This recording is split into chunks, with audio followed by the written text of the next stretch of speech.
Hi, this is Aslam here. So today we will study the concept of gravitation. Concept of gravitation. Before the understand the concept of gravitation, we have to understand the Kepler's law. So Kepler's law, scientist Kepler gives the three law of planetary motion. So first law state all the planets move in the elliptical orbit with the sun situated at the one of the foci. We can see the figure A. The sun is situated at the one foci of the ellipse, and motion of the planet is around the sun is in elliptical shape.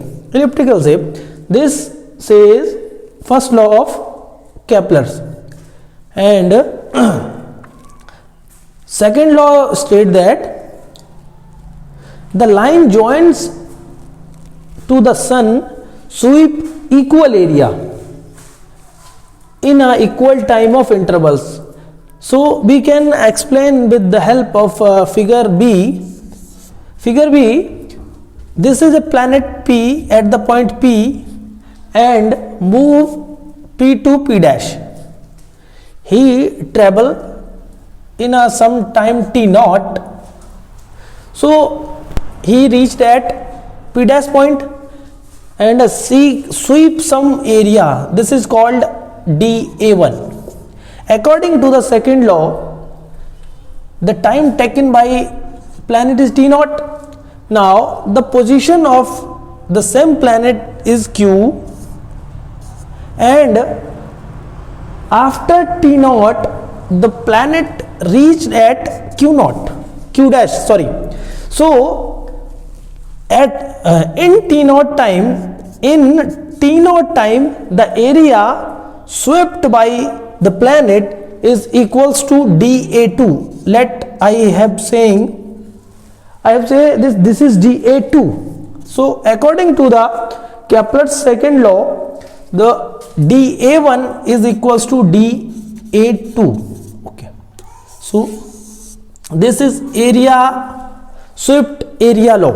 Okay, now according to third law, we are studying these laws because we are going to study the gravitation. So these law will help to understand the gravitational law of forces. So third law states that the square of the time period is what? Time period, the time taken by the planet to complete the one revolution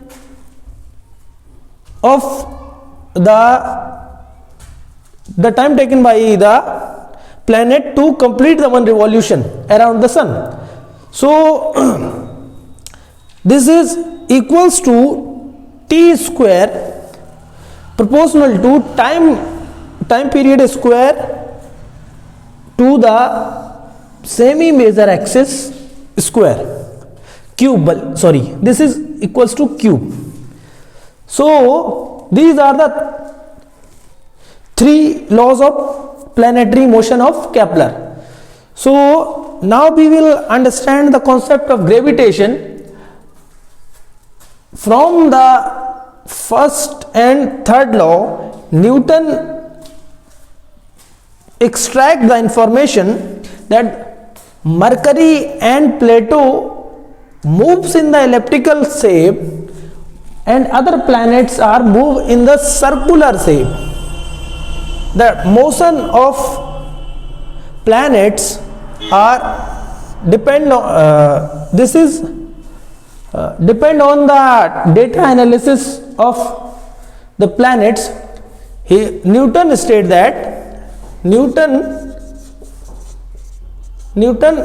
that the Mercury and Pluto states in elliptical shape and other planets are moves in a circular shape. So if in the motion of the planet in circular shape, so sun will be at the center of this. So planet will be here. Now if this is moving in a circle, so some force is pulling towards the sun, and this is called gravitational force. So if we understand, this is rotating, revolving in the circle, to a force which is holding in the circle, because this force is called centripetal force. This force is called centripetal force. So now we can understand this concept. A string, with the help of a string, if we take a string and one end bind with the object and one end in our hand, so when we start rotating this, so this is move in a circular path. Actually, if we leave the string end, one end of the string, so the motion of a particle like this, if we hold this, then the motion of a particle is like this. If we leave the string, then this particle moves like tangential way. This is move in tangential path. So now this concept we can apply on the gravitation. So let understand the concept of gravitation. A force which is holding the planet around the circular path is called centripetal force. We can give the mathematically mv square upon r. R is the distance between the planet and the sun. Okay, so we know that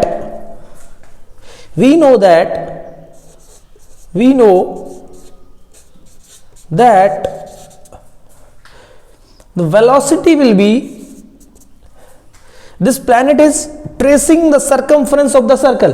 This will be 2 pi r, and the time taken by this to complete this revolution is called our time period T naught. So this is the centripetal force. Put the value of this in the equation, put in 1. So we have v square 2 pi r square upon T naught square, okay, upon r. So according to the Kepler's third law, the time period square is equals to the distance between the planet and will be r cube. We can say this t square is equals to k r cube. Okay, now value of t put in this, we have m upon r 2 pi 4 pi square r square upon value of t, put this here, so k r cube. Okay, so this is r, one power is cancelled, and f will be m 4 pi upon k, pi square upon k, or m 1 upon r square, because 1 power from here, this is we can write r cube as r cube r into r, so this will become 1 upon r square. We can, f is directly proportional to, this is constant k, this is z, m upon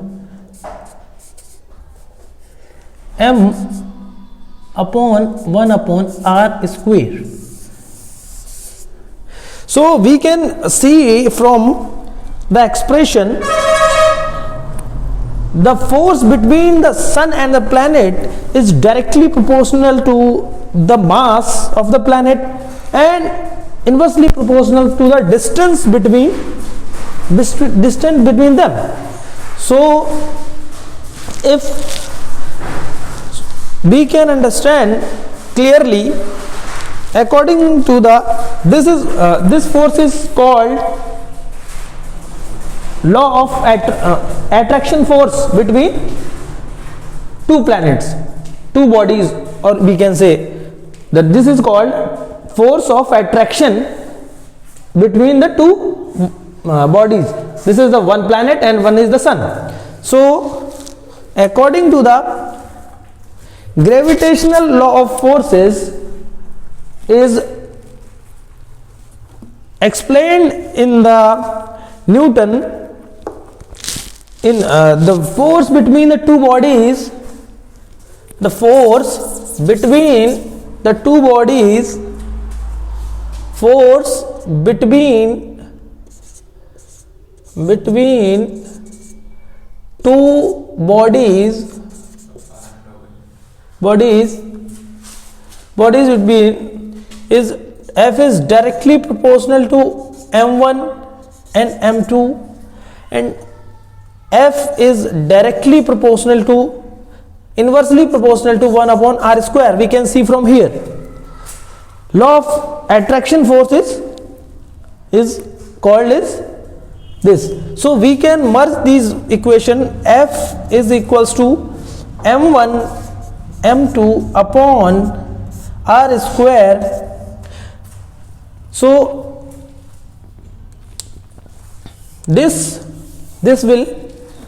what will happen? So F will be, when we will remove the proportionality constant, K will come. So this will be G m1 upon m2. If the m1 is square, F is this is called gravitational force between body, some particle and the earth. This m1 is called me, mass of earth, and m2 we can say the mass of any other particle or body. So this G is called the gravitational constant, gravitational constant. So this G is called gravitational constant. So generally in the books we seen this force of expression written as G m upon r square, like this. m1 is mass of earth and m2 is the another body. So this is called gravitational force. So this is about concept of gravitational force. So thank you for this video.